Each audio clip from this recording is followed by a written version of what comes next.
What up, mother flowers? What is up? What is up? It's Friday. That's right, mother flowers. It is July the 6th, 2 days after 4th of July. All you mother flowers had an awesome 4th of July, whether it be going out to the beach, going out to the boardwalk, your little family barbecue. Let me turn this music off right now. I'm turning the music off for a bit, y'all. What up? What up? It's felt like forever. It really has felt like forever, mother flowers. Thank you guys again. I hope you all had an awesome 4th of July, whether it be spending it fuck all this week. Yeah, I agree. But anywho, ladies and gentlemen, guys, thank you all again. I know it's been crazy. It's been, I've been gone for almost a week from doing the podcast, and it feels so excited to be back. Again, I hope you all had an awesome 4th of July. Whether it be spending it with friends and family, your boyfriend, your girlfriend, your wives. This is episode 248 of the Team Hill podcast. Mother flowers, we're back live. And I'm not alone. I'm not fucking alone here. I'm here joined by two awesome mother flowers here. I'm joined here, first things first, by my boy, my brother from another mother. The one, the only. Walter, how the fuck you been, bro? Oh, yeah. I've been, pretty hot lately, We're feeling that summer weather, so yeah, I've been all right. Feeling that summer weather, dude. You know what's crazy? Yesterday, like last night, it was so humid in my house. So fucking humid. And today, like, I step outside and bruh, it feels clear. It feels awesome right now. It feels, when I step outside and shit. It feels cool. Yeah, it does. I want to make sure that I can hear me. We're good. The audio is good here. And we're also joined here by another good homie here, our boy, my boy himself, Big Mike from the Big Mike Wrestling Recap Show. Big Mike, how the fuck you been, buddy? Been all right. It's been hot the last couple of days. On the 4th, it was unbearable, but it's been real cool today, so real nice night. Yeah, bro. No, it's crazy, bro. I don't know how in your respective states, but here in Jersey, they finally legalized. Well, they've been legalizing this shit for a while. Not marijuana, not yet. So it's in the process. It's in the fucking process. But they finally legalized the selling of fireworks and firecrackers and shit like that legally. It's legal to buy them now here in the state of Jersey, right? The fuck, it was illegal over there? I mean, it was like only 4th of July, then they stopped selling them, right? Uh-huh. And people have been buying, but the thing is, we gotta be 18 years or over to buy them. Right, at my job, What it is, you come in, you grab what the fuck you want to get, and when you scan it, right, it asks for your date of birth. That's the catch, though, right? So, the other day, right, I call like minors coming to my store trying to buy them and shit, right? And again, it asks for the date of birth. So when I ask for the date of birth, the first thing they say is and when you say like I'll give you an example, okay? So when I was in college, I took a public speaking class, and I remember my professor, he said this, and this is very true. Whenever someone says to start a statement, they doubt themselves. There's doubt. There's doubt there. There's fucking doubt. Like, you're not really sure. Something false. Yeah, it has to be something false. So they always say, I don't know. It's like, yep, caught you, motherfucker. Caught you, shit. Caught you, motherfucker. Caught you. Nope, we can't sell them. But here's the thing, right? Listen, just because it's legal, right? Yes, I get it. It was 4th of July 2 days ago, and people went crazy, went to fucking just blow shit up, what have you. And it's fine. I get it. It's the patriotic shit to do. But mother flowers, it's July 6th. There should be no reason to still be throwing firecrackers and doing fireworks and shit like that. Like, Walter, I don't know about you, but I saw this show on the news today. You Mike, you too. I don't know if you got caught this on the news or not, but there's been this thing where they're doing this whole thing where they're playing now with like these fire guns and shit, right? And you throw them at each other. I don't know if you guys caught that in the news or not. Oh yeah, like how Matt and Jeff was doing on the deletions. Yeah, exactly. That's just like that. Oh yeah. My god! Like, people like are like out on the street and just blasting that shit like crazy, and it's like, bruh, are you fucking insane? And people are doing this game shit, right? And it's like people are doing fucking manhunt or tag, and the shit's hitting them in the face. Like, bruh, it's insane. It's so fucking disgusting. Like, seriously, this generation's fucked. We are in the fuck generation. By the way, guys, this podcast, again, if you guys don't know, is available on iTunes, Stitcher Radio, Podbean, and as well our new home over at Spotify. As you all know, a couple weeks ago, I submitted the podcast to be on Spotify through Podbean, and we're finally approved. So I know a lot of you motherflowers use Spotify to listen to music, to listen to podcasts as well. And we've just been approved on Spotify. So if you have Spotify, search us there and you'll find us on Spotify. Download us there as well. Again, wait to help support the podcast. Also, if you want to buy that merch, motherflower, want to get that merch, we got a Teespring store over at Teespring. We got 2 shirts up on the store right now. We got the Certified Motherflower shirt and as well the T-Mail Podcast shirt. Designs done by our homie, our boy, Salrex. Salrex has done literally all the designs on this channel, all the graphics, all the overlay that you see in my videos. And not just for myself, but for Big Mike, who's also here with us as well. OK Fabe Connor. As you all know, Connor does every single week the Random Wrestling Podcast. That beautiful logo that he has for his podcast. And I said this before and I'll say it again. I think right now Connor has the best logo for any podcast out there right now. He does. Hands down. That's the best logo I've seen. And as well, he's done work for JD from NY206. He done work for Solid Monster. And just to name a few. Just to name a fucking few. So hit him up if you want logos and layouts done for your channel. That's at Twitter at official Salrex. If you, again, want stuff done for your channel, your podcast. Other than that, dude, smoking a dead LOL, perfect time for this podcast. Thank you, Kimberly. Thank you. I wish I was... Well, I smoked earlier. I'm not gonna lie. I smoked earlier. I said this before, and I'll say it again. It's really difficult for me to sit here and watch wrestling sober. It really is. Like, you think about it, right? There's been so much wrestling on a weekly basis. You have Monday Night Raw. You have Tuesday SmackDown. 205 Live, which we're going to get into later on. NXT's Wednesday. Still Lucha Underground. I don't watch Lucha Underground. I know people that do. Like, Mike, do you watch Lucha Underground? Do you watch it by any chance? I just don't have the time to watch it. I used to. I just can't do it. It's too much wrestling. I feel you, bro. I feel you. Thursday, there's Impact Wrestling. Again, I'll watch it here and there. I will upload an Impact review this weekend. I've been busy. Bear with me. We got the news on Impact as well. And then Friday's like that break day. You know what I mean? That fucking break day. And then tomorrow is the G1 special in fucking San Francisco. And it's also UFC 226, I believe. So this week has been crazy. It's fucking insane, bro. But like I said before, it's tough for me to sit here and watch wrestling sober. I have to be high. I have to literally be high to watch wrestling nowadays. Especially WWE. Especially the fucking WWE, bro. Yeah. Especially the last 2 days we got from them. Bro. But they always killing it, huh? Yeah, man. They're fucking tearing it up, bro. So, I don't know if you guys heard this or not, but it's past. So, as you all know, I was in Cancun. Had the time of my fucking life. The time of my life in Cancun. I was gone for almost a week. It was my birthday, my mom's birthday. And, Mike, I want to thank you. I said it in a video, but thank you for stepping in on the channel.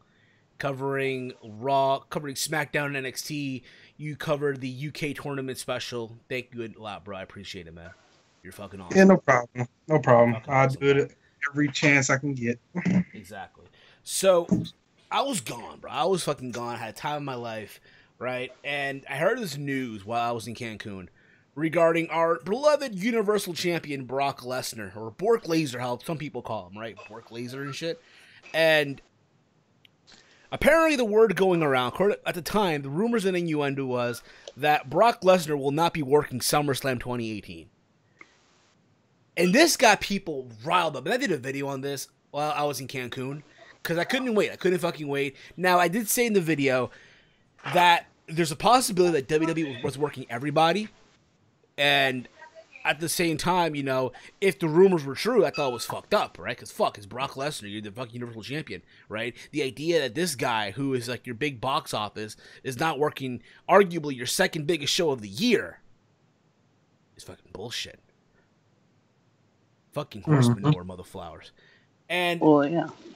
yeah. So you can imagine, like, yo, and the plan from what I'm hearing, and again, I hope I'm wrong on this, but the plan that I'm hearing from people, from the rumors going out, that the plan for SummerSlam is to do Brock and Roman again.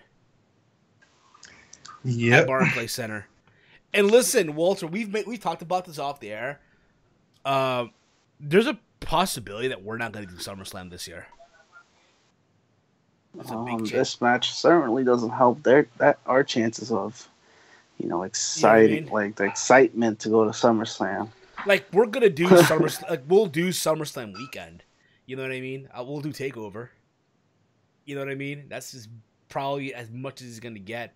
I probably am not gonna sit there and do SummerSlam. Fuck, that shit's out.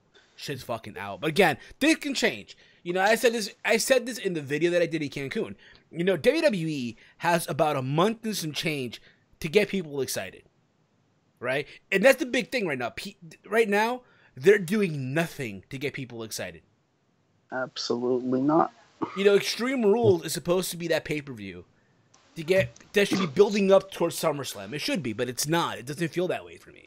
You know, it's filler, which is fine, but it should be filler that leads up to, like, your second biggest pay-per-view, whatever you want to call it, your biggest pay-per-view of the summer. And what are these feuds? Fucking Nia Jax, Alexa Bliss, fucking Bobby Lashley against Roman Reigns. Come on. Like, that's a good matchup, but we know where this is heading, and it's not good build-up. It's like, really? I mean, I guess on the SmackDown side, Styles and Rusev's nice, but where's the direction, I'll tell you, the direction, bro, is literally somewhere out there where you just don't fucking know what's gonna happen. That's the direction right now. It's like right now, dude. You know what it is?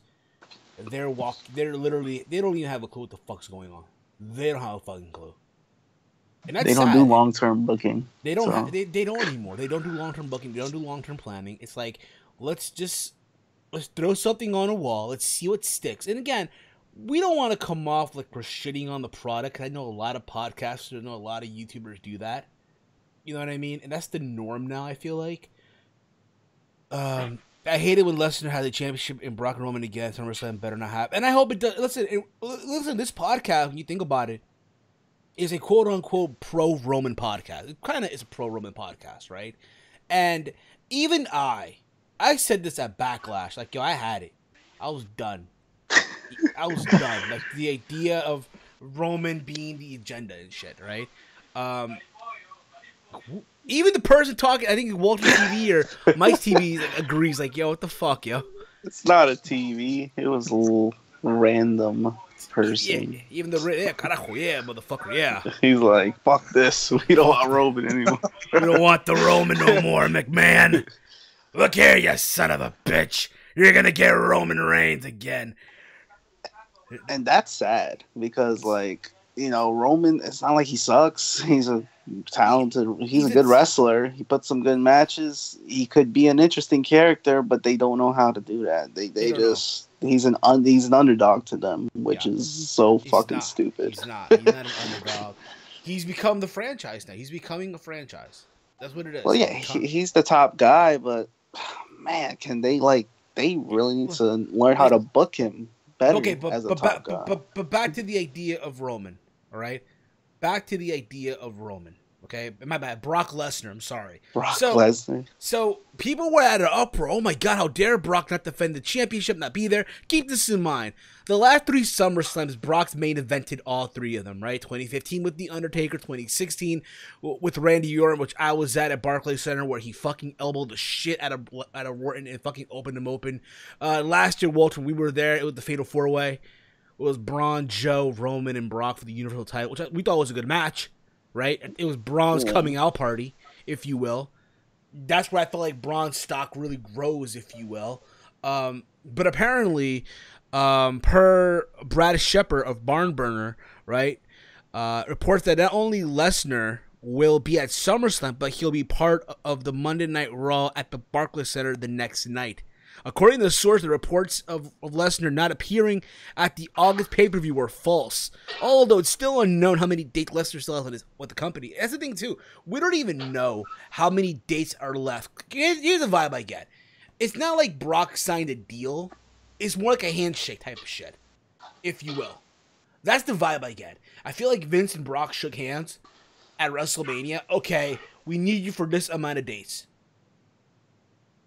Yeah, and if they didn't do a contract, then that's why he's not showing up. Because literally, they probably have a specific amount of dates, and there's no contracted scheduled dates, which probably led to the speculation. Oh, he's not gonna fucking work SummerSlam then.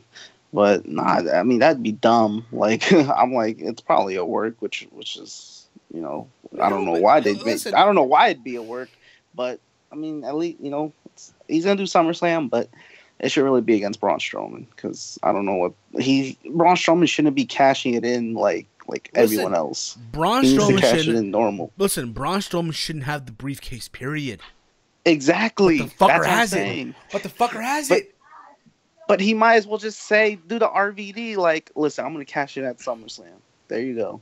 Nah, bro. You know what, dude? You know what it is?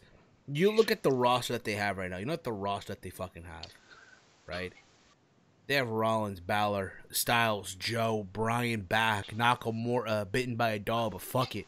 You know what I mean? You kind of get the idea. Just the plethora of people they have on that roster right now, right? SummerSlam could be a very good show, right? It could be. It could be.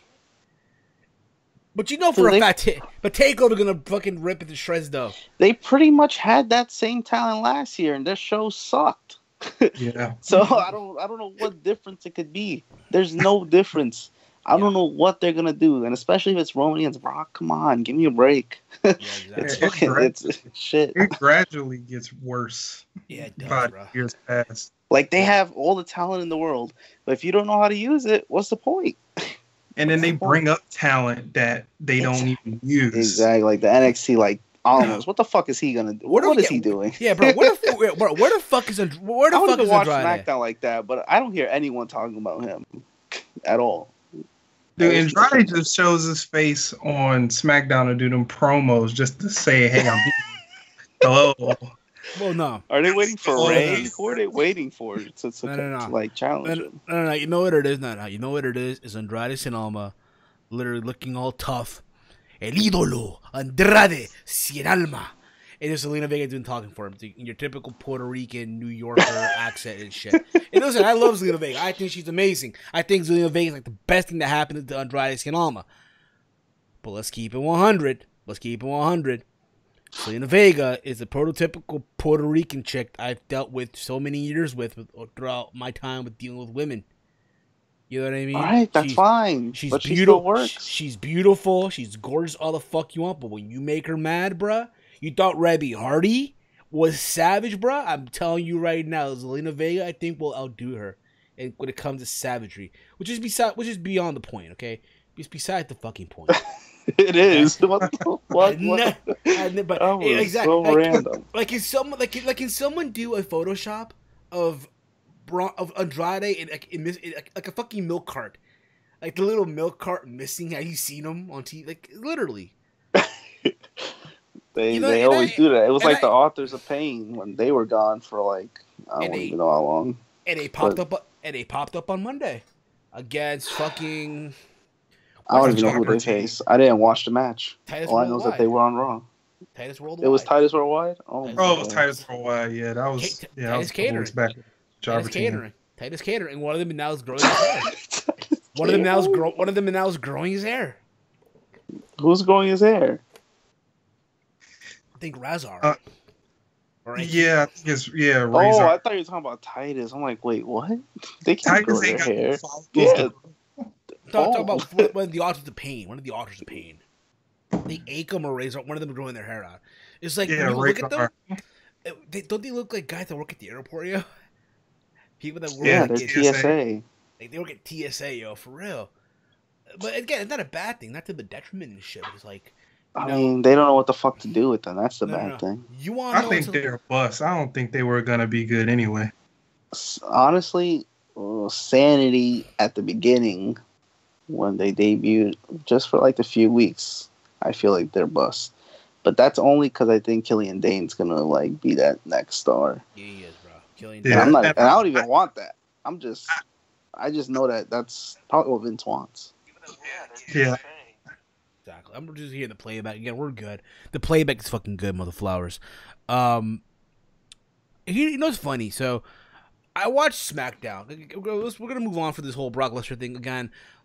Listen, at the end of the day, if they're planning to have Roman be the guy, it's not gonna work. It's just not gonna fucking work. You know what I mean? Not a champion. You know, if it was up to me, I'd do Rollins versus Brock. To be honest. And have Roman my bad. I do Rollins and Brock. Have Rollins be the guy to just get this shit over with. But yeah, I think we can all agree across the board. They gotta get that belt off Brock, like ASAP. I think everyone agrees. Get that belt off. Every person in the internet community agrees with that. Exactly, dude. Absolutely. Moving along here. I watched SmackDown this past Tuesday. I didn't review it because honestly, dude, I came back home late. But I did watch 205. I did watch 205 live. But what I want to do is do like a little mini review of SmackDown live here from the podcast. Wow, if you will. Watched 205 live over SmackDown. I caught the main event. I caught some of the matches too. Because why the fuck not, dude? Again, you know what I mean? Because my idea was really, to be honest, was to review 205 live on the channel, right? And you want to know what happened? I fuck it, I'm gonna do it Wednesday morning. Wednesday morning showed up. It was 4th of July, and I was like, fuck it. I went out, if you will. So I didn't really have time. You know what I mean? So SmackDown, I want to say, was live from where's SmackDown at this past Tuesday? It was Omaha. Yeah, Omaha. In other words, some hick ass time that no one gave a shit about. Oh, come on. Okay, I'm sorry. Walter, did you care that SmackDown Live, even though you didn't watch it, was in Omaha, Nebraska? Come on, bro. I didn't care. But, I mean, at least it's Omaha, you know? The paying man who cares about Omaha. Did they do a movie in Omaha, Nebraska? With fucking the guy who did Inspector Gadget? Could have sworn they did. I have no idea. I don't know. I mean, wherever SmackDown is it any better? Maybe just a little better than Raw. Only in the Northeast. I mean, overall, SmackDown was better than Raw by default. It was better than Raw. That's what I'm saying. It was, but by a small margin. Just by default. So the show kicked off with Renee Young welcoming Team Hell No out for their official reunion. And I'm sorry. I think the Team Hell No stigma just died out already. It's over with. Oh man, I loved it. They're like happily ever after. I'm sure you did. I'm sure, Walter, you saw Team Hell No and you were like, yippee ki-yay, it's 2013 all over. It's fucking Kane like just pretending to be good friends with Brian when we know that's BS and he's gonna be a mayor. Why not come back, right? You know what's funny? Some guy had a sign, right? And it's like, shouldn't you be in there a town you're supposed to be mayor for, something like that? Or shouldn't you be doing some mayor job? Some shit like that, right? Something in that degree. I don't know if you guys caught that or not. But Kane says he's always had Daniel Bryan's back. Bryan said he hasn't, pointing back to Kane attempting to end his career, trying to kidnap his wife. Just them arguing back and forth and shit, right? Just their typical banter from like back in the day. And the Usos come out, right? And they're arguing in the ring. They're arguing and saying that they don't deserve a tag team title match because, as you all know, at Extreme Rules is going to be Team Hell No versus the Bludgeon Brothers. Whoop-de-doo. Okay? Whoop-de-doo. You gotta get the Bludgeon Brothers that relevant? Yeah, Paige made Daniel the match. Bryan for them? Paige made the match, right? And Paige made the match last week. And again, just the Usos saying that, hey, they've been brothers, and, they've literally been everyone on the roster, which is true. They have, right? But yet they haven't gotten a shot, even though they were tag team champions. They lost with the Bludgeon Brothers at WrestleMania or some shit like that, right? And they can hug all they want. When is their opportunity going to come, right? And Paige comes out and they make a match for the main event. It's going to be the Usos and Team Hell No. If the Usos win, then they'll be added to the Extreme Rules match at a triple threat, right? Again, I get, the first week it was cool, seeing Team Hell No, all the fuck you want. But it's like, bruh, it's Kane on TV again. Yeah. In 2018, are we really getting excited for Kane back on TV in 2018? I heard the ratings declined again this week for SmackDown. Oh, bruh, I don't blame it. I don't blame it either. I don't blame it either. And again, go on, Mike, I'm sorry. Do you guys realize the mirroring of both Raw and SmackDown? Like, they're doing the exact same thing with this Team Hell No stuff and Sasha and Bayley. Oh, man, don't get me started with that. Bruh, that segment on Raw was so cringe.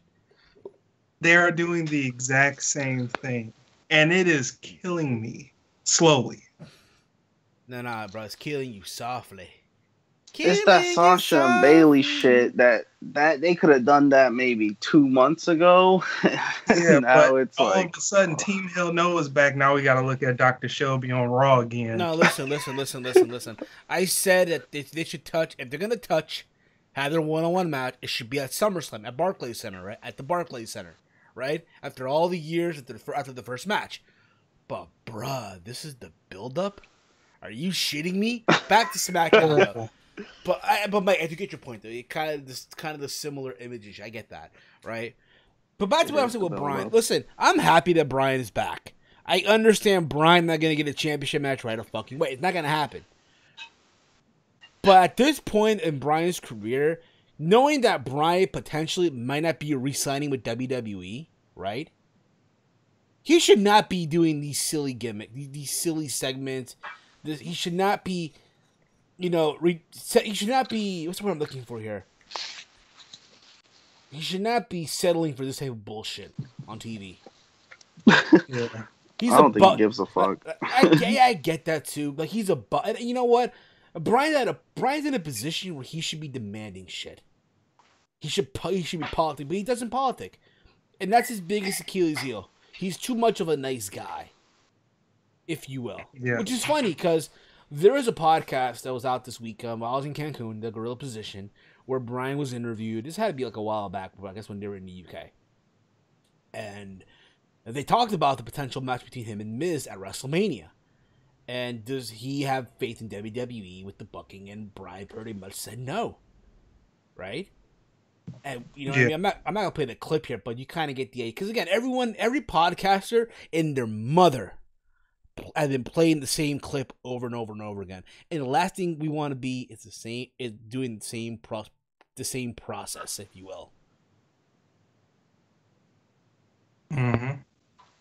Yeah, I mean, and Brian really doesn't give a fuck, He doesn't give a and shit. that could lead to him not resigning, and I don't blame him because what are they doing with him? Nothing right What now, have bro. they done with him since he's come They've back? They haven't done anything. I mean, this is probably a nice little filler feud. If this doesn't lead to him against the Miz at SummerSlam, then this is pointless as fuck. We said But that with Big Cass. and the Yeah, big cast one filler. is just yep, that's also filler. But come on, like I'm not saying put him in the title scene right away, but give him some meaningful shit to do. You know? I If don't he's like. doing this by August, then he's gone. No. Listen. I'm hoping. Listen, because SummerSlam, you can do the following, bro. You could easily do you could do Joe and Styles, right, for the WWE Championship, and you could do Nakamura versus Daniel Bryan at All SummerSlam. right. Two matches Which right there. Nakamura wanted anyway. Yeah, which is the reason why Nakamura even signed with WWE.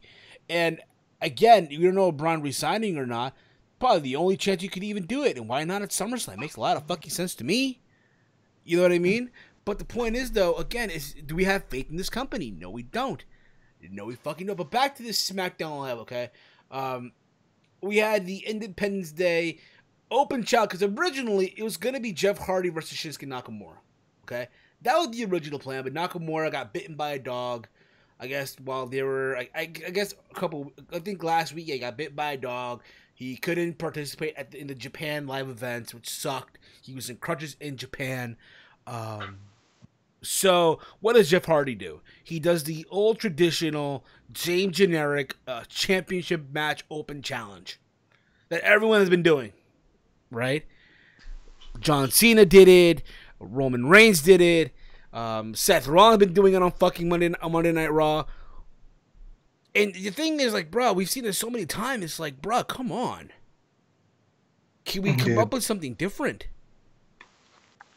These are like your mid-card belts. These are supposed to be your workhorse belts of the brands. But instead we're doing open challenges? The open challenge, the lazy way of. I mean, it was fine at the beginning with Cena and even Reigns to an extent. No, I think Cena elevated that. He made talent with that. The talent came in, and you know what, brought the best out of them. But Cena was the best example. Out came the Miz, who had no business being out there. A good opportunity for Andrade. Where the fuck is Andrade? Seriously, I want someone out there to do a fucking, it has to be Photoshop, a milk carton, right? With a picture of Andrade missing. Have you seen him? He probably just went to Mexico for that Tuesday. I swear, bro. Imagine that being a shirt up on the Storio. Have you seen him? It depends how long he's gone for. I mean, he's been. I know. What happened to his feud? Wasn't he feuding with Sin Cara? I guess they're doing this whole thing where Sin Cara's hurt. I don't even know. But apparently Sin Cara did a dark match. Oh my god. Yeah. Again, the guy that literally had the match of the year in a dark match on SmackDown Live. How creative is that? Literally Hardy went with the twist of fate, did a Swanton Bomb. Whoop-de-fucking-do. We get the New Day 3rd of July pancake eating contest. Because again, SmackDown was on July 3rd on a Tuesday. So they had a pancake eating contest. It's whatever, okay? You had freaking Byron Saxton like a fucking tool hyping up this shit. Big E and Xavier Woods and Kofi began.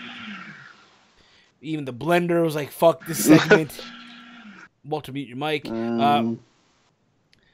We had Big E and Xavier Woods and Kofi Kingston. Again, they began a pancake eating contest when they were attacked by Sanity. They took out Big E and Kingston before putting Woods through a table. There was this moment, right? I think it was Kofi Kingston, right? They threw him over the top rope, and the way Kofi landed on his feet. For a minute, I thought he tore an ACL. I thought for a minute, this guy's going to be on the shelf for a couple months. Right? Yeah. But again, this whole thing. Again, I dig it for what it is because there's a potential feud there. The New Day versus Sanity. Think of the matches you can make out of that. Think about it, right? It could be the modern day Shield versus Wyatt family. We know how good those matches were. Remember that? Mm-hmm. Yeah, I mean, it should be, it can be, it could be something good, but knowing these writers, come on, it's gonna be probably a short term thing, and there you go. Just think of the idea of, again, these matches you can build up. You know, Eric Young versus Xavier Woods, Eric Young versus Kofi, Eric Young versus Big E, Big E versus Killian Dane, Big E versus Alexander Wolf. The combination you can do on TV leading up to that potential that 6-person match in a cage and some shit like that could fucking work. You know what I mean? But other than that, obviously we can tell Killian Dane's gonna be the breakout star of that group. It's gonna be Killian Dane. Other than that, who the fuck would have ever thought we would see Eric Young on the main roster television? The same Eric Young who told people literally 3 years ago that if you did not like Slammiversary 2015, you should go fuck yourself. That same Eric Young. Hey, man. He gets away with that. He's officially a winner in my book. Because, yeah, you're telling people to fuck yourself, you still get a job at another company. I mean, good for him, bro. Good for fucking him. Really good for him. Yeah, he's on a tag team, but nope, it's working. He's on the main roster now. He may not be the main guy on that stable, but I mean, he's the mouthpiece. But it's still, you know, he's getting bread, and that's all that matters for him. Yeah. We get Oscar versus James Ellsworth. Oh, Here's the thing, right? And I know JD said this in his review, and I agree with him in a way. How the fuck do you get shit for James Ellsworth on TV, but you can't fucking book Andrade on television? How does that work? Well, to be fair, Ellsworth has a direction. Like, he shouldn't even have him with Carmella's a pairing. So Carmella kind of needed Ellsworth back. And I wouldn't be booking shit like this, but Ellsworth's Ellsworth. You know, people know him. But the reason they don't do anything with Almas, I don't know why. I don't really know what to say about that part with Almas. But Ellsworth, he kind of has something going. That's the reason why. Whatever. You know? It is what it is, Walter. You disappointed me, Walter. What's wrong? I mean, because that's the easy way out. Like, there's a reason why Ellsworth's on TV, and it may not be a good reason, but they got to build up that feud, I guess. Why are they still feuding, Carmella and Asuka? I think they got a match coming up. Yeah, it's Extreme Rules. See, that's what I'm saying. So that's why they got Ellsworth back. I mean, I don't agree with it, but fuck it. What can you do? Safety. But yeah, I mean, so the match, they had a little match. You know what? Good for you, Mike. Amazing, bruh. You are amazing. You are fucking amazing. I got an idea off the air. I have an idea. But anywho, I'm gonna say this regarding Oscar and James Ellsworth. I think it's different the fact that we're seeing a man versus woman match, intergender match on WWE television. Granted, it's not the levels of Candice LeRae and PWG or the shit you see in Lucha Underground with fucking unprofessional fucking stiff bitches and shit like that, if you know who I'm talking about. Star and whatever, you know what I mean? It's not that caliber type of match, but for what they did, you know, in the confine that they had to go into, then so be it, you know what I mean? Granted, this match ended in a double count out after there was a big chase scene and shit throughout the arena. Ended with Carmella attacking Asuka from behind. And we find out that next week is going to be, again, Asuka and James Ellsworth in a lumberjack match with all the women on the SmackDown roster. Whoop-de-boy. Holy crap, man. Happy days, man. Cannot wait for that. They wonder why their ratings are going down. Yeah. Listen, I'm going to say that I think James Ellsworth on the indies is cool, fine. Him on WWE TV? Nah. He had his moments, but it's just kind of overkill sometimes. Like he's doing, like, here's the thing, on the independent, you know what he was doing, bro? He was doing this. He was doing the Andy Kaufman route, where he was challenging women, right, to his so-called intergender heavyweight title, right? It's a belt that's like half pink, half like light blue, right? It's a pretty cool belt. Don't get me the fuck wrong. And the idea is he would take all these bumps from the women, right? Get his ass kicked, but always finding the way to win. That on the indies works fine, all the fuck you want, but it's like, Him on WWE television, I found it annoying before when he was there the first time. I find him annoying now. But he's just there to help Carmella. That's why they brought him back. He'll probably be gone after. Listen. The faster they get the belt off Carmella, the better they're going to be. Oh, yeah, we all agree with that. But I think she's in for a little bit of a run, unfortunately. Yeah, I know, unfortunately. We find out that... We find out it's Jeff Hardy versus Shinsuke Nakamura for the U.S. title at Extreme Rules. I guess. Whatever. It should be solid, but I don't know, man. They kind of ruined Shinsuke. Yeah, if he doesn't win this. He doesn't. There's no appeal to him anymore. I'm sorry. Yeah, I know. We had Becky Lynch beating Peyton Royce. Lynch submitted Royce with the disarmer. I don't know if you guys noticed or not, but Becky Lynch has been on a winning streak. Yep. Wow. So what does that mean? So if it was up to me, if the wrestling gods are listening, you do this whole thing where, hey, she gets her title match at SummerSlam against Asuka. No, she's going to face Carmella instead. I know. Yeah. Still. Think about it, though. Carmella, not bad. Asuka versus Becky at SummerSlam? Who the fuck does not want to see that? I'm just saying. Yeah, it would be good, but WWE is not in the good match business. They don't give a fuck about that. They know how they ruin good matches anyway. I mean, they ruin dream matches. Makes you think they won't ruin that one. Yeah. And then we get the main event: Team Hell No versus the Usos. It was a fun little match for what it was. I'm not saying it was like the greatest shit in the world, but it was fun for what it was.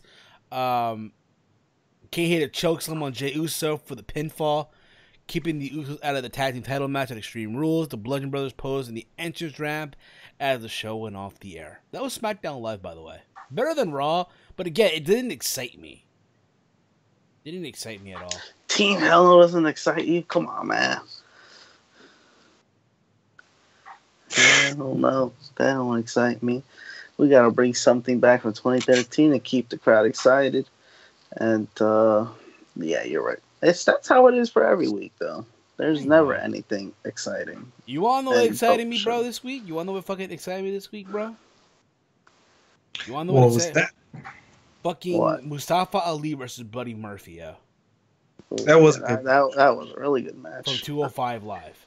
Listen, anything about it, I don't watch 205 Live like that. I don't watch it. Oh, come on, stop lying. I don't have time, bro. I don't have the fucking time. You definitely watch it. I'll catch the clips here and there. I'll catch the clips, but I'm not gonna sit here and be like, "Yo, man, I watch this shit every fucking week." I did watch this week though. It was the return of Noam Dar versus TJP. Noam Dar won in like 10 The return of Noam Dar? When was he gone? Injury. Oh, wow, I didn't even notice. Yeah, so Noam Dar won in like 15 seconds. I know. He won in like 15 seconds. What 15 seconds. Who'd he beat? TJP. Oh, good. Fuck that. Why is TJP still there? Because he wants competition. And he loses in 15 seconds. Yeah, because he got his competition. Indeed. Also, you had fucking Akira Tozawa versus some random local jobber that was interrupted by Leo Rush, who was at ringside. So Leo Rush's gimmick right now in 205 Live, he's your modern day swag fag that you flamboyant. Your flamboyant swag fag that you would have fought in high school or in middle school if you were a kid. I like it though. I saw the clip of it. I like it too. I think it's great. You know what? I think he's a shitty rapper. Shitty rapper. Different story, yeah. But I'll let it slide. I'll let it fucking slide. I didn't know he was that young. I forgot he's like only 23. Yeah, bro. You didn't know that? No, I knew. I always forget because I feel like all these wrestlers are like in their mid-20s, but he got a good future, I guess. He does. I mean, we'll see, dude. We'll fucking see. Yeah, he's a good performer. He's a good performer. Absolutely, good performer. Only time And he will was tell. supposed to get released, right? And they never Yeah. released him. See? Yeah. Now he's competing around the world. Wonder how everyone else feels about that. The guy's turning it around, bro. The guy's turning it fucking around. Good for him. Good for him. And then I think the main event. Yeah. You think the main event? That's the only shit that I think I went back to see on that show. Yeah, then we had the main event. The main event was Buddy Murphy versus Mustafa Ali in a no DQ match or a street fight, whatever the fuck you want to call it. Where again, that was the match. It also be fun that next week it's gonna be Cedric Alexander versus Hideo Itami for the Cruiserweight Championship. I thought again Ali versus fucking Buddy Murphy was fucking amazing. That was really good. I'm shocked. Yeah. They probably do have good matches, but that was a match. Not a lot of matches make me go back and I gotta watch 205 Live to see the full match. This one actually did. I was like, wait a minute, these guys are kind of killing each other. I kind of need to see this match on the network, and I did, and it was really good. And Ali's like really grown. I mean, it's not like I didn't like him at the beginning, but he like really. Like, I'm always impressed with him every time I see him wrestle. And it's crazy. Like, he should definitely be a champion soon. You know what That's how good he is. Right now, Mustafa Ali, who I think about him, right? He's supposed to be what I feel like Finn Balor should be. This, a guy who's laid back, smooth, doesn't give a shit. No, Finn Balor's corny. I know he's corny. Like, Finn Balor is so not cool right now. He's not cool at all. You know what it is, bro? I think Chase said it on Twitter, and he said it like press. Like, it's sad when Mustafa Ali has more personality, like in his pinky, some shit like that, but more than Finn fucking Balor, which is true. Yeah. At least Ali has like a nice backstory, and the way he wrestles, like he connects with the audience in a way. Whatever dead audience is in 205 Live, he definitely connects with it. And that's impressive to me. You know what it is, dude? Again, 205 Live is great all the fuck you want. And I said this before and I'll say it again. The only problem is where the fuck is placed on the week after SmackDown Live. In that arena where people are ready to go home. I'm gonna say this too, bro. And I'm watching this match. I'm like, why the fuck isn't this shit on TV on Monday? Why the fuck isn't this shit on pay-per-view? Not even, if not main roster, at least you know what they should do with the Cruiserweight title, bruh? Have it be defended on TakeOver. I think that probably... They don't defend it on the pay-per-views anymore, right? They don't. Title. I mean, they do, but it's the kickoff match. You know what? Right. I feel like at this point, bruh, if you're gonna put that belt on TV, put it on fucking on TakeOver. That's not really TV. That's still a network. It's still a bigger audience, though. It's still a bigger audience. The NXT, takeovers. It's still that. You could do that, but they probably think it's like it's gonna interrupt our storylines. I don't know what the fuck their mindset is. No, I don't think so. It shouldn't. You're right, but the cruiserweights would feel like it's a step back. Like, what the fuck? We were competing in the main roster. Now we're gonna be on NXT. No. Listen, let them still be on the main roster, right? On their TV and shit, right? On the network. But when it comes to defend their title on a pay-per-view shit like that, do it on TakeOver, Yeah. The last time a crowd got hyped for a Cruiserweight title match on a pay-per-view was WrestleMania 33. Yeah, Neville and Aries. Yeah, that was it. Like, last WrestleMania with Cedric and Mustafa Ali, that was disappointing. It was dead. Yeah, it was really disappointing. It was a good match. We didn't say it was a bad match, although I expected better. But I'm saying, like, the crowd didn't give a fuck about them. Yeah, they didn't care, and they were trying to hype themselves up and stuff like that. I was like, that's not working. Like, at least with Aries and Neville, I guess it's because, those are recognizable. Like, Alexander Ali, we know that they're good, but you're comparing them to, Neville and Aries. Like, exactly. At least the indie fans love those guys. Exactly. Absolutely. And it's one of those That things where it's that's like, gonna work. again, the cruiserweights, I just feel like it'll be better off on Takeover. How do you guys feel about that? Would you like to see that title at least be defended in the NXT, on an NXT platform? I'm not saying on weekly TV, that's impossible. I get that. But at least on Takeover. Let us fucking know. All right. There's a question here by Kimberly Ramos, a longtime listener of the show. Do you guys think they will bring Nikki Cross back to Saturday anytime soon? I hope so. I think right now the issue is with the NXT women's roster right now. The roster I feel like right now is in a creative process right now. The women, that is, in a creative process where right now it's just the Mae Young Classic women. It's like eras, right? Think about it. Early on, it was the Paige era, right? It was Paige. It was Paige. It was fucking Emma, if you Charlotte. will. And then from there we go on to the Four Horsewomen era, right? It was Charlotte, Becky, Bayley, and Sasha, right? Charlotte and shit like that. From there we went to the Asuka era, right? The whole Asuka. It was Bayley as well, Ember Moon, if you will, shit like that. Peyton Royce, Billie Kay, Nikki Cross, or Nikki Storm, whatever the fuck you want to call her. And then you think about it as well. After that, we're now in this whole process of the Mae Young Classic women, right? Like, Bianca Belair, Lacey Evans, Dakota Kai. Who else is Vanessa Bourne? I know she's there right now. I think right now who I think is a future star in the making is obviously Bianca Belair. I think she's again, not only is she beautiful, and of course as well, Kyrie saying Shayna Baszler, right? But still, I think Bianca Belair is beautiful. You got the top two. Yeah, she's beautiful the fuck you want, but she can go. I think, again, for someone who hasn't been on the indie circuit, who didn't go to Japan, she has it, bro. She fucking has it. In spades. I just want her to slap me with her hair. That's it. Yeah, don't fuck. Definitely the UK title been defended on the NXT, so the Cruiserweight title definitely deserves it. And I agree. We'll see Wrestling UK. It's a valid point here as well. But the UK title is pretty much part of the NXT brand. Yeah, I get that, they have their whole NXT UK show now. Exactly, so. They do. But what I'm referring to is the Cruiserweight title should be defended on TakeOver. If you're going to, again, a crowd is going to appreciate it more. Speaking of women here, I think it's the next topic to get into. So, Taylor Hendricks, I'm sure you all heard about this, right? Yep.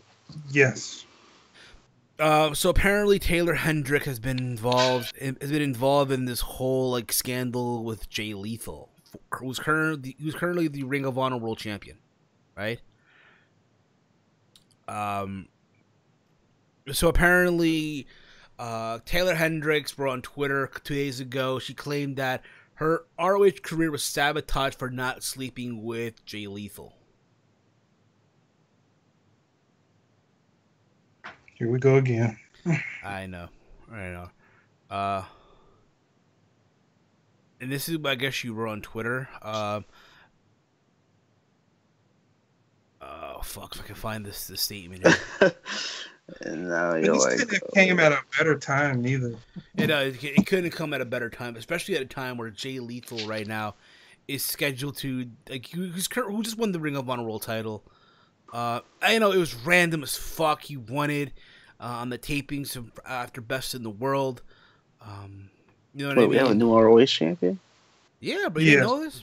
Bro, right, I don't pay attention to ROH like that. I know you don't, Walter. It pissed me off. I spent $30 on Best in the World to see that. So the title change happened at Best in the World? No, it changed the next night. See, how am I supposed to know that then? I knew that the title didn't change hands at Best in the World, so why would they change it? I thought Cody was winning it again, and then freaking the next day I was like, I wasted $30. So who won? Dalton Castle retained and then lost it the next night. To Cody? No, to Jay Lethal. Oh, Jay Lethal's champion again. Okay. Yeah. All right, that makes sense. Exactly. Damn, shit. That's weird that she mentioned all that then. Yeah. So let me find what Taylor Hendricks wrote originally on Twitter. Let me see what she originally wrote. Cause I know the good people over at the PW Hustle. I know it was Chabelo Villacruz. I know he took a screen cap of this.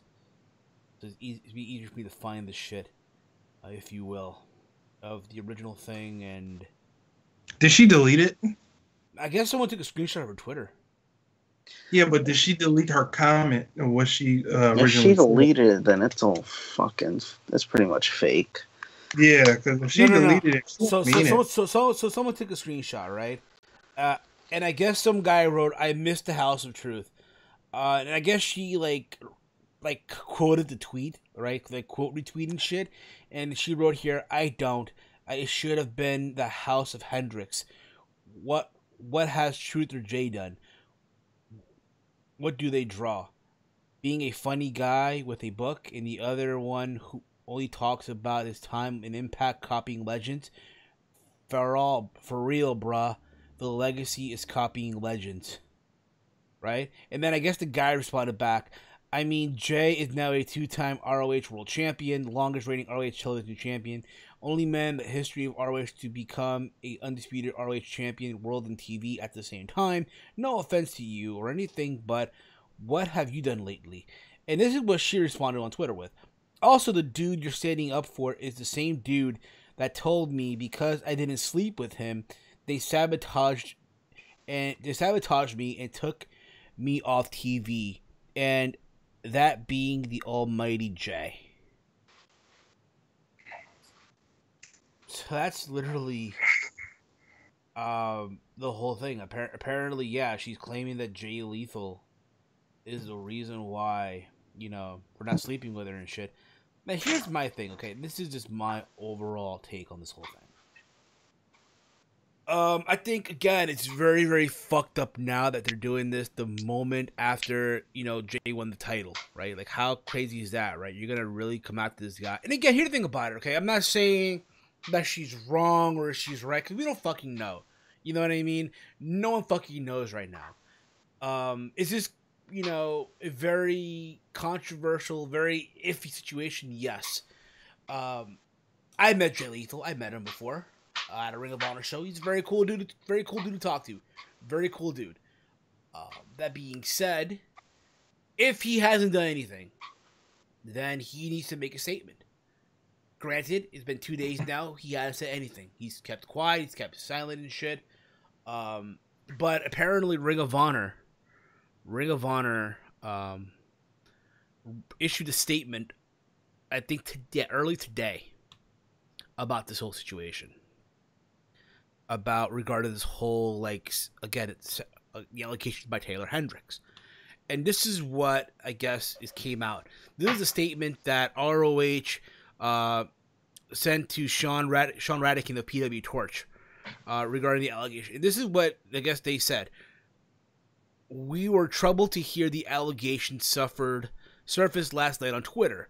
We take these matters very seriously and will be investigating the situation thoroughly, reviewing all evidence related to the matter. Ring of Honor strives to provide an environment and workplace where male and female wrestlers are free from any misconduct or abuse.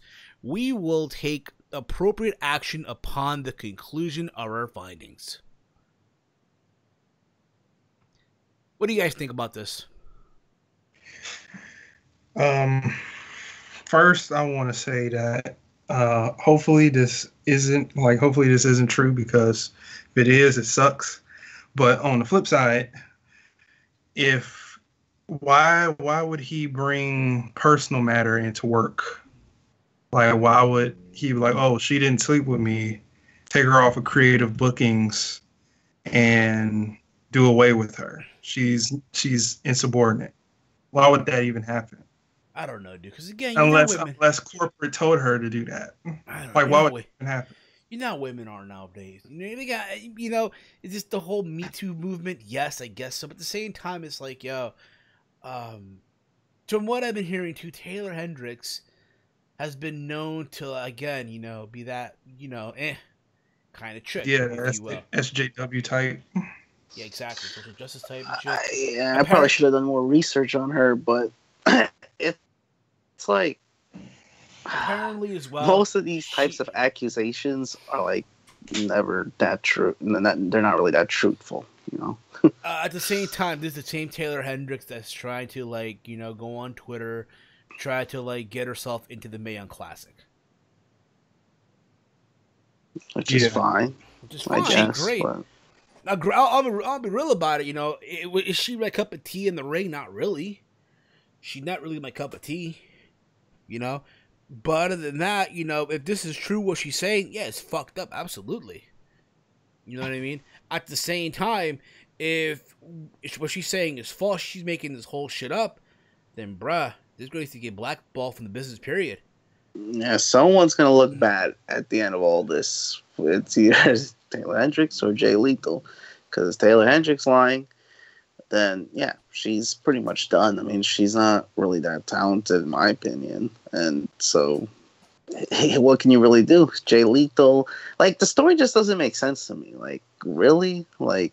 Yeah. So you're not going to be pushed or whatever, or, not used because Jay Lethal is sleepy? That sounds ludicrous. I don't know how to say it. It's just ridiculous.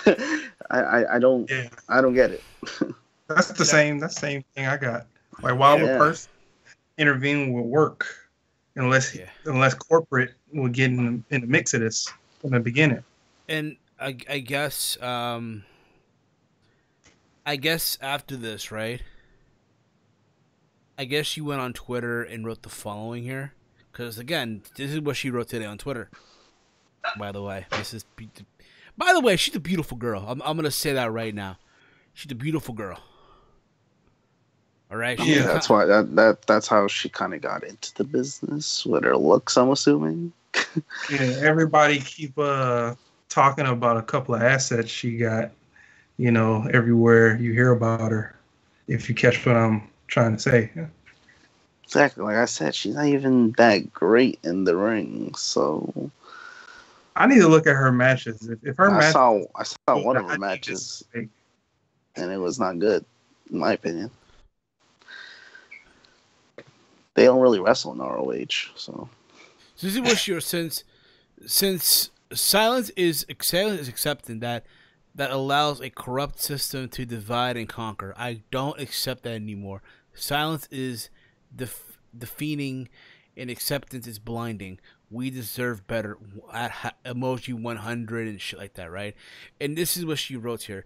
I know this is going to be on wrestling sites. My name is Taylor, and this is my statement. Attorneys on my behalf have an ongoing investigation. I know I'm not the only one, and people have known of this investigation, have been supportive. I'll continue to fight for what's right. And then she goes on here. Let the hate roll in. Don't change what happened. I came forward privately long ago, and now it's public. If I stay silent, I'll be part of the problem. I can't live with that. I'll fight for what's right. Threatening me, supposed burn bridges changes nothing. Let the hate roll in. I'm gonna say this, okay? This goes to all the wrestlers out there in the business and shit like that, right?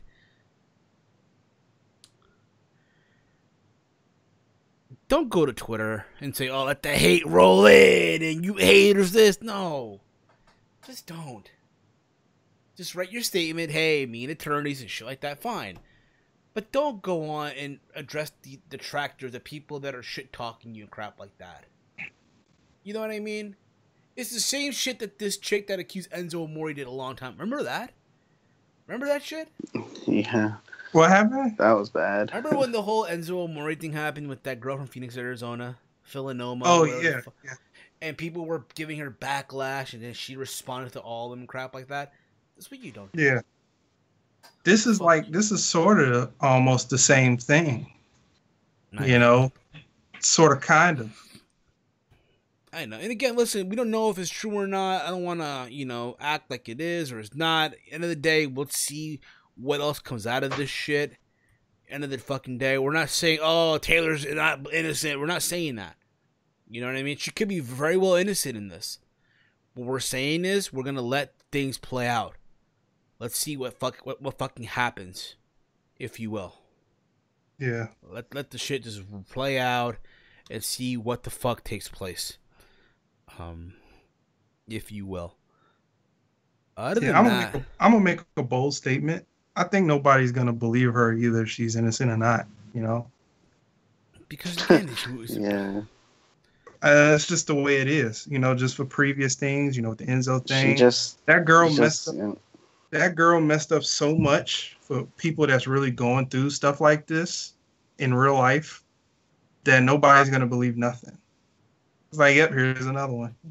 You're really gonna believe her? And it's sad. Hashtag me too, bro. Me too. Me too, mother flowers. Like, yeah, there's actual people, rape victims that, you know, go through this shit, and that's why they don't speak out, because of dumb girls like, you know, whatever that girl's name is, the Enzo accuser. Because false rape accusations, then when the rape victims do go say their story, no one believes them because of some shit like that. And it's sad. It's like, and they get away with it. That's the sad part. They don't go to jail. Nothing happens. Yeah. And it's like unfortunate, in my opinion. Listen, I think they should be punished. You're falsely accusing someone. You're pretty much costing them money if they're famous. I agree. I agree with that 100%. Moving along here, we're gonna wrap this up in just a bit here. Talk about Impact Wrestling. So Impact Wrestling, I asked this before and I'll say it again. I feel like they're doing the right. I feel like right now they are doing the right moves. I feel like right now, they are slowly but surely, you know, putting the effort to get people to watch again. You know, I know a lot of people who over the years have put a pause on Impact, stopped watching it, and it is what it is. I understand. You know what I mean? It was the whole time of the crooked Dixie bullshit administration. They're doing the wrong thing to push people away. But now, I feel like they are doing the right move. They're putting the effort again, which is important. 100%. And I'll be real about it. And I said this to a lot of people. I'm going to say it here again. I actually look forward to watching Slammiversary in a couple of weeks from now. I really do. I look forward to watching it. It should be a fun show. It really should be a fun show. Apparently as well, you know, they have hit a 7-week streak of getting high ratings on Pop TV, which is great, which is awesome. You know what I mean? Apparently as well, a promoter of Las Vegas Independent Future Stars of Wrestling, Joe DeFalco, has announced that per his Facebook that Impact Wrestling will be doing television tapings in Las Vegas for 3 days in November. And apparently Impact, I guess this is what he wrote. It's time to let the cat out of the bag. The deal is finalized to bring Impact Wrestling to Las Vegas. Clear your calendar for 3 days in November. More details regarding pricing, VIP meet and greets, seminars, and more coming soon. So they're coming to Las Vegas. I think, again, the fact that they're going to different places is great. I think the fact that they have a working relationship with companies like The Crash and AAA, Lucha Underground, whatever the fuck you want to call them, is great as well. Awesome. Fucking awesome. You know? And I look forward to seeing what else they fucking do. There's some stuff that I do enjoy. The whole storyline with Eddie Edwards and Tommy Dreamer. Yeah, I get it. People are like, oh, Tommy Dreamer again? But I like where they've gone. Because I feel like the whole build-up with Eddie Edwards and Sammy, it peaked. It peaked, and it's like, now what the fuck do? You now feud with Tommy Dreamer. The whole build-up of of fucking Sammy Callahan and fucking Pentagon Jr., I'm enjoying as well. Austin Aries being the fucking world champion, I think is great as well. I'm enjoying it. Fuck, Eli Drake has re-signed with Impact Wrestling, which I think is great as well. So they're doing good things, and I'm enjoying it. Walter, I know you don't watch Impact like that, but what do you think, bro? What am I supposed to think? I don't watch Impact like that. Well, what are your thoughts, though? Like, the current changes and shit like that from what you've been hearing? 'Cause I know you've been hearing some stuff as well, bro. Well, yeah, I mean, it is a step in the right direction. I see some. You're not the only one who's been praising it, and You know, that's great to see, because I'm not one of these guys who are like, oh man, can TNA just TNA's kind of is pretty much dead. It's like a new like No. rebrand. TNA died months That's what ago. I'm saying. It's It's now not even Impact Wrestling. TNA anymore. It's like literally a whole nother brand. It's Impact Wrestling. I guess that's what you want to call it. Yeah. And so from their perspective, they have a nice like start, because they pretty much had to rebuild. I mean, they still got their guys from the old regime, but it's not. It feels like, it looks like it's new, and it feels like it's new. You know, just hope that, you know, they're more consistent, and you know, I wish them success, at least, you know, because shit, it's just hard. It's hard to succeed in the wrestling business, and you know I'm what? glad there's another promotion out there. Exactly, and that's what it's all about. At the end of the day, that's what it's all about. The last thing you want to have is these fucktards come on. Hey man, I hope this company. No, it's just not, because what you're wanting is people to lose their fucking jobs. And I'll be real about it. And I said this before. You know, I look forward to Slammiversary. Obviously, I'm gonna be high as shit watching this. Again, I don't watch wrestling sober anymore. I don't. I have to be high as shit. I need to be high. You know Wait, what I mean? isn't Slammer? I thought Slammiversary was like in June. It's July 22nd. Have they changed it? It's July 22nd. Mike, what about you, bro? Wow. What do you think, bro? I know you don't watch Impact, but I know you watch the clips. I know you do. No, I don't watch the clips. Oh, fuck, man.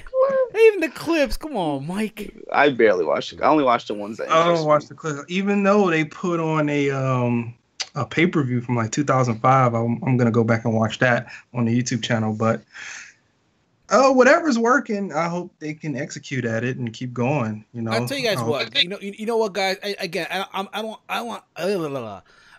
don't want to be that motherfucker to tell you what to do. But if you guys can, go watch last week's episode of Impact. This past episode of Impact. Go out of your way and watch this week's episode of Impact, and maybe next week, leading up to Summerversary. And tell me what you guys think. Because I don't want to come off like a fanboy or anything like that. I know it may seem like I am coming off like. Oh, you are. Hello, Alucard. No, I'm not doing that. Hell no. Again, I'm not putting a gun in your head or anything like that. But just give it a chance. Give it a shot. If you where can I watch next? I mean, last week's. I'll send you a link after we go off the air, bro. I'll send you a link. All right. So I am looking currently at the card right now for Slammiversary. Right, July 22nd. You have Austin Aries versus Moose for the Impact World Title, which would be a fun match. Su Yung versus Madison Rayne for the Knockouts title. That's, by the way, Su Yung is Rich Swann's wife. Matt Sydal versus Brian Cage, a match I kind of don't agree with. Because I feel like Brian Cage should be going for the world title. You're building this guy up as a fucking machine, right? The idea of the big man going for the Cruiserweight title is a no. I get it. Samoa Joe did it years ago. Fine. But we're not going to compare Samoa Joe to what Brian Cage. No, it's two different people. I'm sorry. We're doing Pentagon Jr. versus Sami Callihan in a hair versus mask match, which will be a fun fucking match. You got Phoenix versus Johnny Impact versus Rich Swann, Taji Ishimori, aka the fucking Bone Soldier from the Bullet Club, in a fatal 4-way match. And then you have Eddie Edwards versus Tommy Dreamer in a House of Hardcore rules match, which would be, again, a great. This is actually, a very good card. It's a very good card right now. This is better than most of the shit WWE's doing right now. I'll tell you that much. Yeah, I'll check it out. You know what I mean, that's not saying much. It's not saying much, but granted, you know what though? It's good to know that there's companies that are trying to put something different on TV. Well, yeah, I mean, that's always good. You gotta have that. Because we've always said that's why I'm saying, like, it's dumb when people want like something to die, or if they don't really want another promotion to succeed, because then you're just stuck with one that isn't really doing it for like a lot of people. Can we say this a while ago? It's always good to have alternatives. I mean, can we say this a while that's ago? Why that's what makes the wrestling community, I guess, expand, because each person has their favorites. Can we say this a while ago, bro? I know Chase said it a while ago as well. Whenever WWE does good, everyone else does good. Like Ring of Honor, Impact, Evolve, and shit like that, right? But whenever WWE does bad, it's like every company, for some reason, go down the same path. However, again, right now WWE is barely struggling to get people invested on their pay-per-view, but Impact is trying something different. And I commend them for that. I really, really do. Before we wrap up the show, tomorrow, like I said, tomorrow, Saturday, is New Japan's G1 special. It's going to be on Access TV. I'm probably going to miss the show. I'll probably catch the replay sometime in the upcoming week, being that, again, I am going to be watching UFC 226 this tomorrow, DC versus Stipe Miocic. Tomorrow. Ooh. It should be a fun fight, bro. It really should be a fun fight. Miocic versus Cormier. I'm going with Cormier, by the way. I'm going with DC. Really? Yeah, bro. You know what we gotta do? Well, Walter, before we wrap up, bro, the World Cup, man. The fucking World Cup. Oh, my God, bro. This World Cup has been weird, bro. It's been a weird World Cup. It's a weird one, but it's not bad.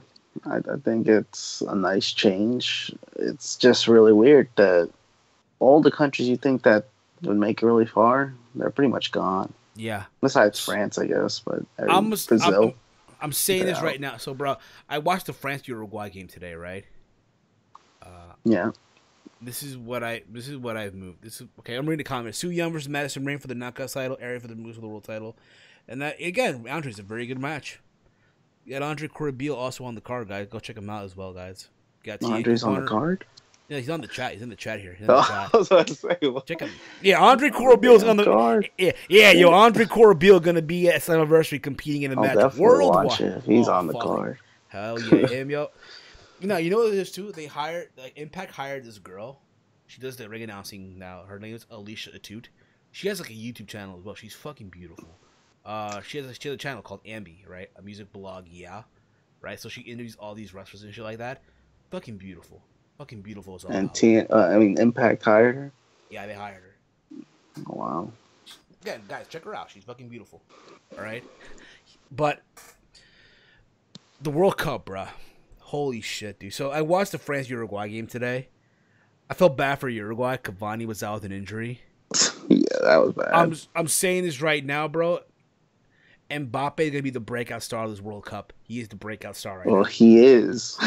He's not gonna. He is the breakout star. He is. He's at 19 years old, bro. Imagine him at 25, bro. I don't want to. Dude, he's gonna be a... He's not even in his prime. He hasn't even hit his prime yet.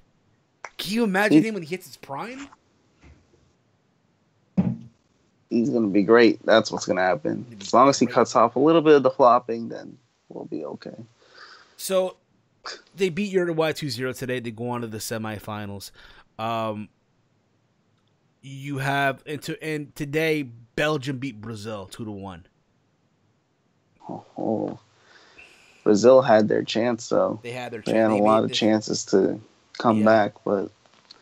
And I said this before, the World Cup is going to stay in Europe, and it is. It's staying in Europe. It's always going to stay in Europe, it feels like, because it's Europe, man. Yeah. They're always stacked. Yeah, I know. So tomorrow, or later on today, for those of you that live in Europe already, it's already Saturday and shit, it's going to be England versus Sweden. And then later on, it's going to be Russia versus... fucking Croatia. I'm calling it right now. So this is my prediction right now. Again, a lot can change from here till the end until July 13th, which is the finale of the World Cup, right?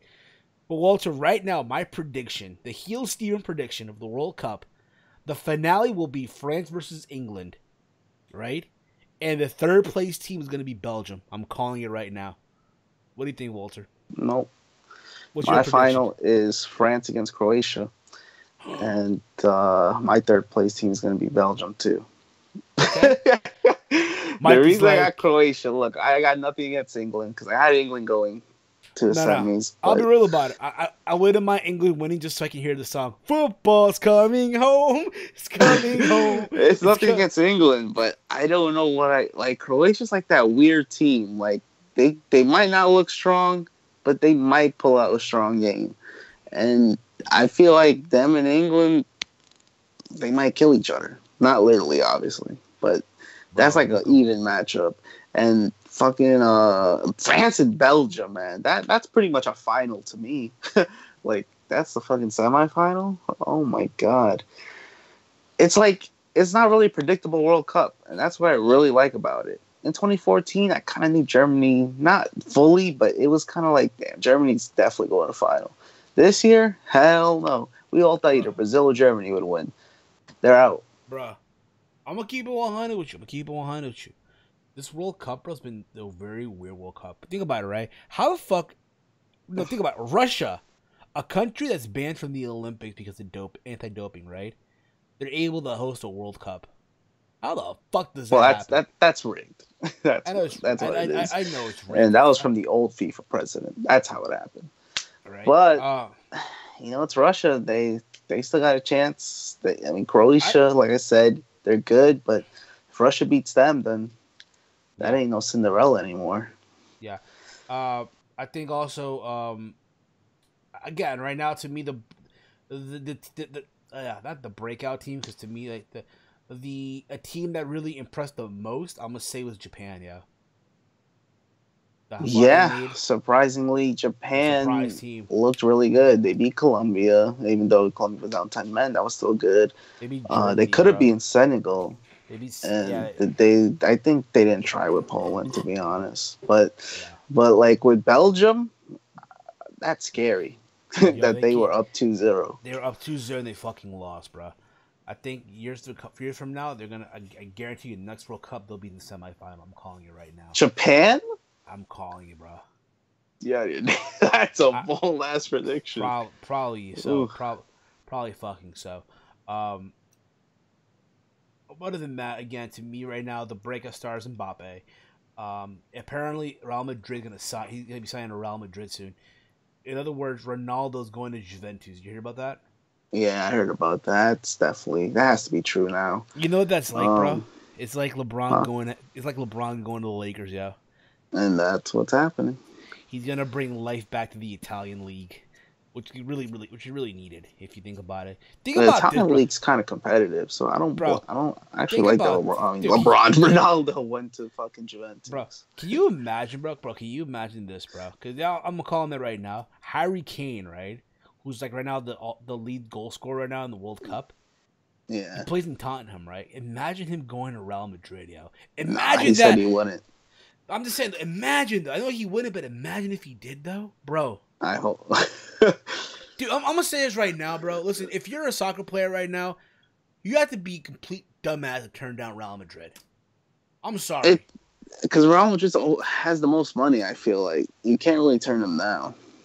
You have to be a dumbass to turn down Real Madrid.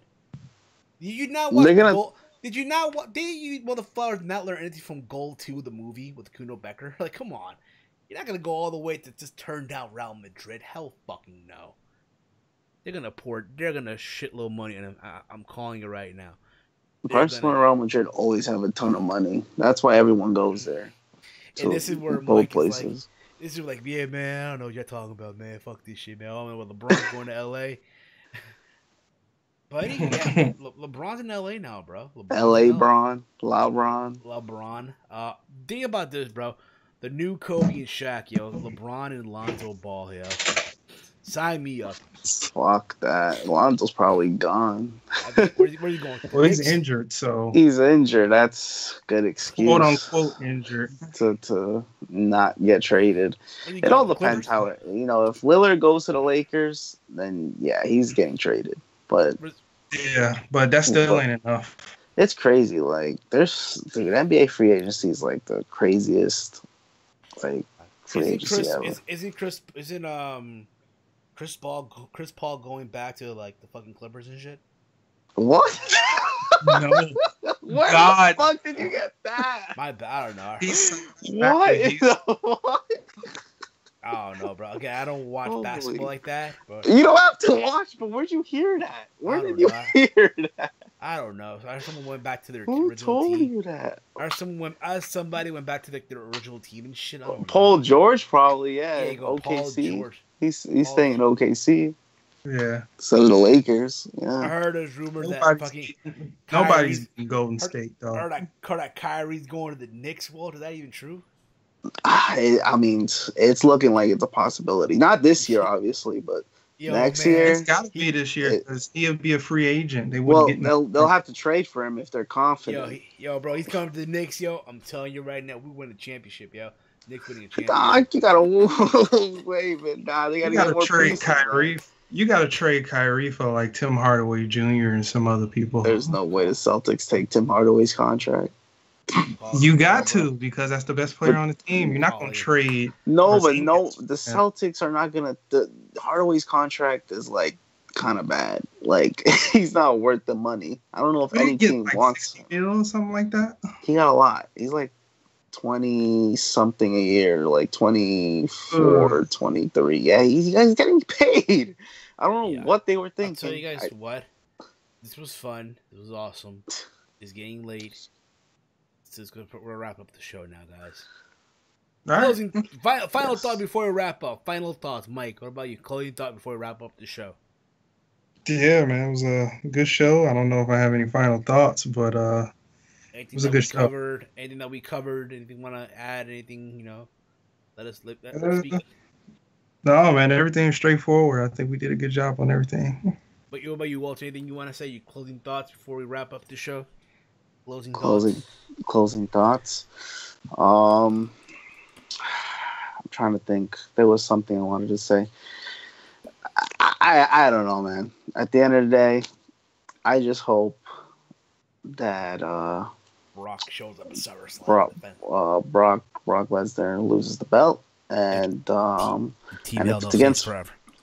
Team Hell No, I hope they win the titles, and I hope they stay as a tag team. That way, Bryan doesn't get a world title. Fucking hell. Oh no, I didn't mean to say that. I'm sorry. Oh shit. Well, for me, again, I thought it was a great show. That was fun. Gonna be back on YouTube. We might do this again.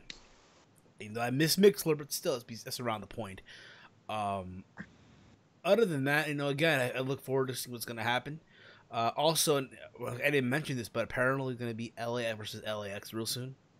It's gonna be fun to see. Oh yeah, heard about that. So that's gonna be good too. On Impact, but we'll see how things go. We'll see how. We're gonna follow the story with Taylor Hendricks and Jay Lethal. Any follow up that happens. Belgium undefeated since 2016, by the way. LOL, good for them. But we'll see. Thanks to Salrex, by the way. He's in the chat right now. Big thank you to everyone that tuned in tonight. Salrex, Andre Corbeil, TN Couponer, C Wrestling UK, Woken, Chauncey Bullock, Kimberly Ramos, Sam Katz, Levi. You guys were awesome this week, just to name a few people that were in the chat. Again, this podcast is available on numerous platforms, you mother flowers. It's on iTunes, Stitcher Radio, Podbean. Also, the podcast is now available over at Spotify. You can download and listen to the show on the go. Ways to help support the podcast is do that. Give us a 5-star rating on all the platforms that we're in. Also, mother flowers, we got merch over at Teespring. That is teespring.com/store/teamhealpodcast3. We got 2 shirts up on our store. We might have another shirt up on the store soon as well. Again, guys, the big thank you go out to Salrex, who's in our chat right now, who's on all the designs for the podcast, with the logo, the shirts, all my overlays, all my layouts that you see on this channel, all done by him, and as well the logo for the podcast and my YouTube channel that you guys are currently on right now. If you're on the channel right now, hit that sub button down below. Give the stream a big old like whenever you get a chance to, and a comment down below, and all that fun stuff. Share it, what have you. You can follow me on Twitter at HeelSteven. Follow the Team Heal Podcast on Twitter at Team Heal Podcast. Hit it, cuz! Yeah, you can just check me out on Twitter at Hey I'm Walter. Yeah. Big Mike, take us home, bruh. I'm playing the music too. You can follow me on Twitter at Big Mike 199519 and on YouTube at Big Mike's Wrestling Recap Show. That's right, guys. That's right. Motherflower, we are out like Janice Titties. Peace out, y'all.